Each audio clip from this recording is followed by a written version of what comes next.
Monstre du Loch Ness. Alors je sais, chaque fois qu'on parle du monstre du Loch Ness, ça prête à rire, à tel point d'ailleurs que tous ceux qui affirment l'avoir vu préfèrent se taire, de peur de passer pour fou ou sérieusement imbibés. Toujours est-il que de nombreuses personnes, dignes de foi, affirment avoir vu Nessie, et qu'il y a aussi des scientifiques qui ne refusent pas de prendre ce mystère au sérieux. Le Loch Ness, l'un des mythes les plus anciens et qui continue de nous faire rêver. Entouré de collines et de forêts, ce lac étrange s'étire sur 38 km au cœur de l'Écosse. Un lac très profond, où se cacheraient d'énormes créatures et qui attire chaque année des touristes du monde entier.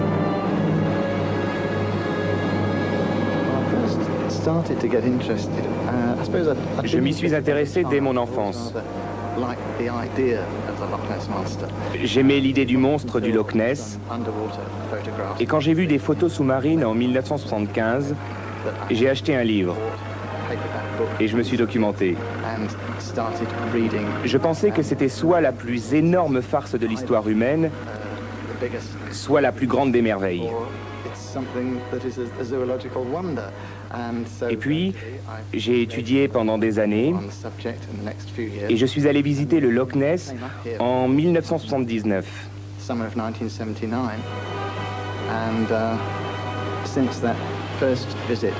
Et depuis, j'y retourne tous les ans. Et j'ai passé en tout 4500 heures à observer le lac.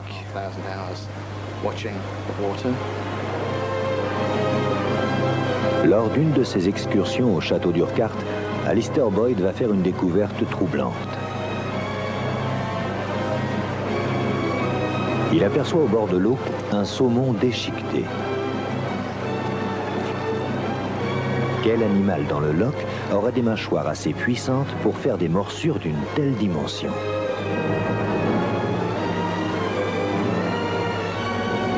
Tout près du château, on a vu passer assez souvent des monstres, soit devant le château, soit tout le long de la rive qui va du château jusqu'au fond de la baie de Harcourt.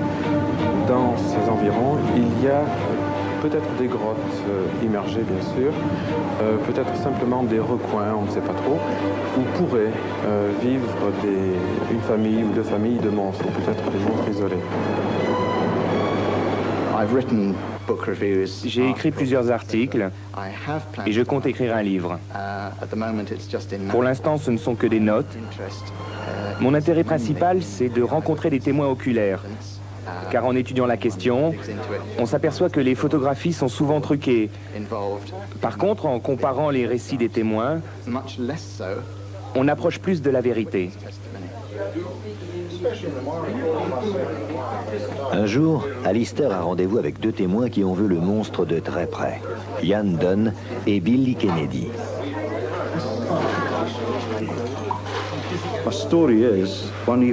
Mon histoire, c'est qu'un soir, vers 17h30, on devait réparer le moteur d'un bateau hors bord. On l'a réparé et on l'a remis sur le bateau. J'étais avec Billy Kennedy, un de mes amis qui a bien voulu m'aider parce que le moteur était très lourd à transporter et je ne pouvais pas le replacer tout seul à l'arrière du bateau.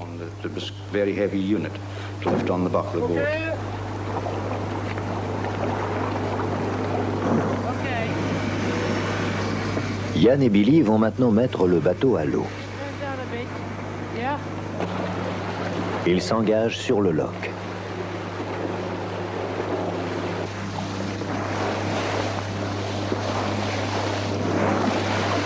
Le moteur semble bien marcher. Une brume épaisse recouvre la surface de l'eau, mais la visibilité est assez bonne.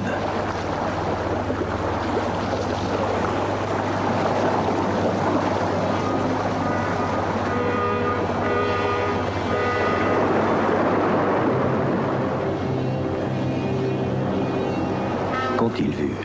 Intrigué, Ian décide de se rapprocher. Je ne croyais pas à l'existence d'un monstre.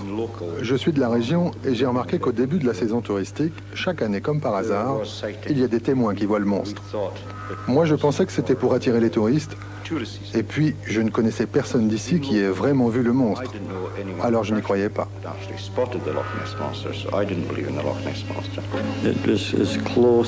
C'était à 6 ou 7 mètres de nous à peu près. Il y avait une forme de 7 mètres de long, d'un noir terne, un gris foncé. Et j'ai eu très peur parce que je ne savais pas ce que c'était.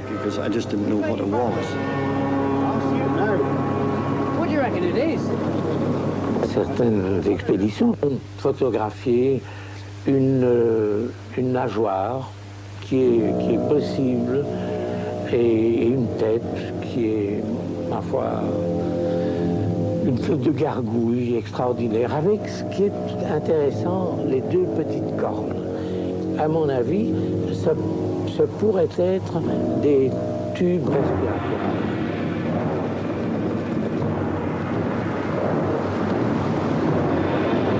Yann et Billy sont fascinés. Ils ne sont qu'à quelques mètres d'une mystérieuse forme noire. Elle est gigantesque.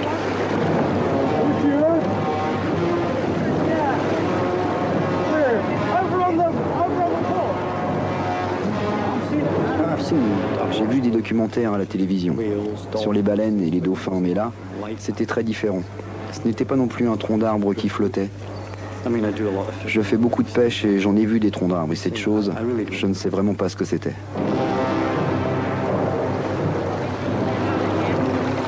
Soudain, l'étrange bosse disparaît sous l'eau. Yann va tenter de la suivre. À ce moment précis, je n'avais pas peur. Je pensais, il y a une chance sur 1 million de voir ce qu'on est en train de voir. Il ne faut pas partir.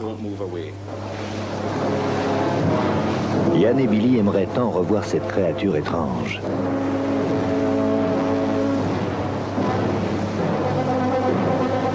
Ils scrutent en vain la surface de l'eau.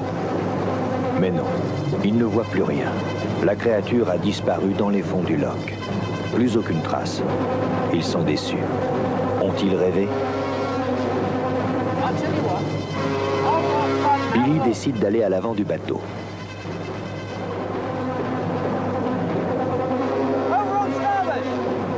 Et puis soudain,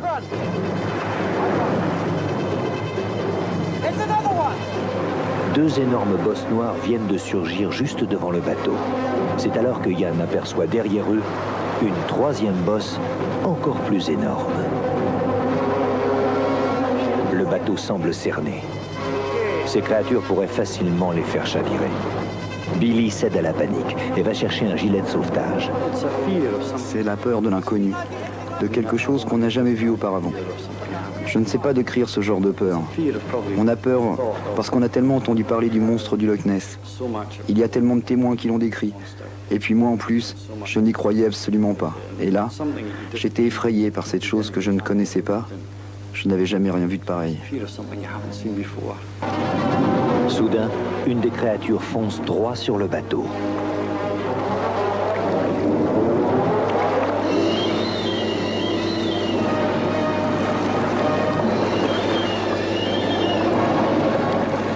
Pressé par Billy, Yann fait demi-tour et fonce vers la jetée. Le monstre les poursuivra sur une centaine de mètres.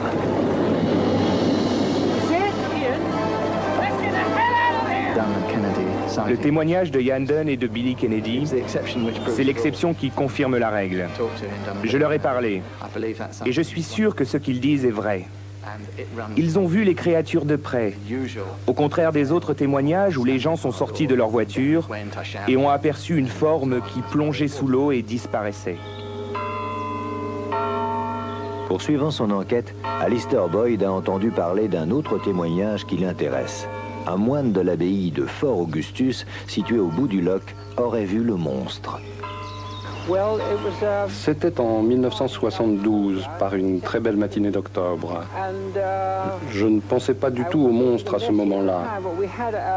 Nous recevions la visite d'un célèbre organiste de l'abbaye de Westminster et je lui ai proposé de venir voir le loch. On a une très belle vue des jardins du monastère. On était au bout de la jetée, là-bas, Et soudain, on a remarqué une très grande agitation à la surface de l'eau. À notre droite, l'eau était remuée violemment par quelque chose. Mais la chose qui provoquait ces remous n'était pas à la surface. On ne voyait que de grandes éclaboussures d'eau à la surface. Et puis, quelques secondes après, croyez-moi ou pas, on a vu ce long coup sortir de l'eau, d'à peu près 1,60 m de long. Une tête avec un cou, et il a glissé lentement vers le milieu du lac pendant une vingtaine de secondes. On n'a vu aucune bosse, seulement ce long coup qui a ensuite disparu doucement dans l'eau. Et je vous assure qu'on n'avait pas bu une goutte de whisky ce matin-là.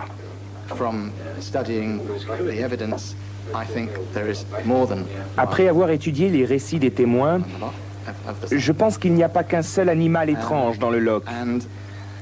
Et certainement, la forme qui a été décrite depuis 1933 n'est pas impossible à imaginer. Ils décrivent une petite tête, un long cou, un corps massif, une queue puissante et 4 nageoires sur les côtés. Il y a surtout le film qui a été pris par Tim Dinsdale et qui a été étudié par les gens du JARIC, qui travaillent pour la Royal Air Force et qui suivent cet animal se déplaçant pendant un très long moment. Mais c'est un animal dont la partie qui est vue en surface a sûrement 2 mètres de large et une hauteur d'à peu près 1 mètre. Alors, quel peut être cet animal? Ce n'est pas un animal qui est connu dans le lore.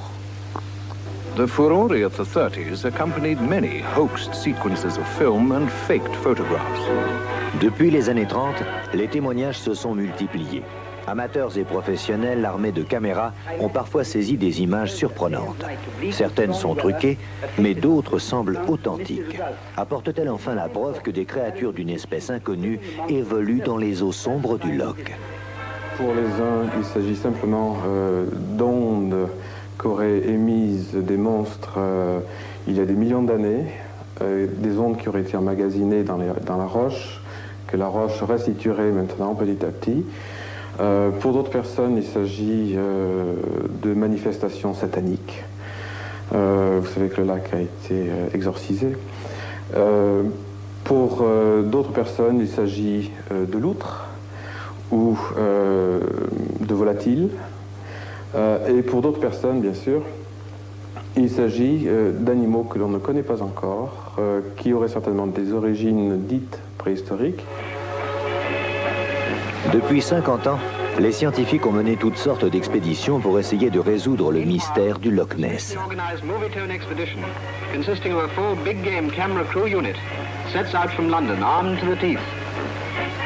Avec les progrès techniques, les observations deviennent plus précises. Au fil des années, la masse d'informations recueillies et les moyens déployés nous font mieux connaître le loch. Et pourtant, aucun élément ne permet d'établir l'existence du monstre. En 1987, l'opération Deep Scan est lancée.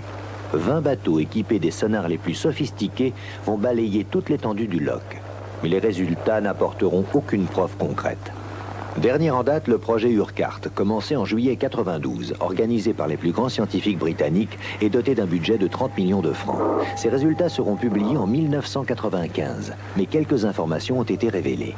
Le loch est plus profond qu'on ne le pensait. Ses parois lisses ne présentent aucune cavité sous-marine et un écho très fort a été enregistré pendant 2 minutes puis a brusquement disparu. Selon les scientifiques, cet écho pourrait être provoqué par un gigantesque tourbillon d'eau ou par une énorme masse en mouvement. Ma véritable ambition n'est pas de gagner une fortune, comme l'espèrent tant de gens. J'aimerais qu'on reconnaisse l'existence de ces animaux, pour qu'on puisse les protéger. Il y a tant de menaces sur le loch qui viennent de la pollution, de l'élevage des poissons et des nombreuses croisières. Et je crains qu'un jour, quelque chose ne leur arrive si on ne reconnaît pas qu'ils existent et qu'ils méritent notre respect et notre protection.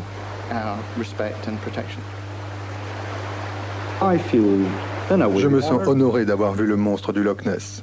Il y a beaucoup de gens qui ont observé en vain le loch pendant des années pour le voir.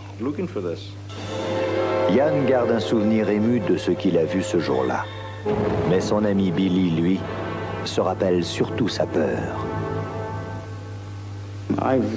Je ne suis plus jamais retourné en bateau sur le loch. Je fais de la pêche à la ligne, je chasse, mais je ne suis pas retourné sur le loch depuis ce jour-là. Lorsque tous les résultats des recherches seront enfin connus, le mystère du monstre du Loch Ness sera-t-il résolu? Ce monstre que des milliers de témoins affirment avoir aperçu depuis le Moyen Âge.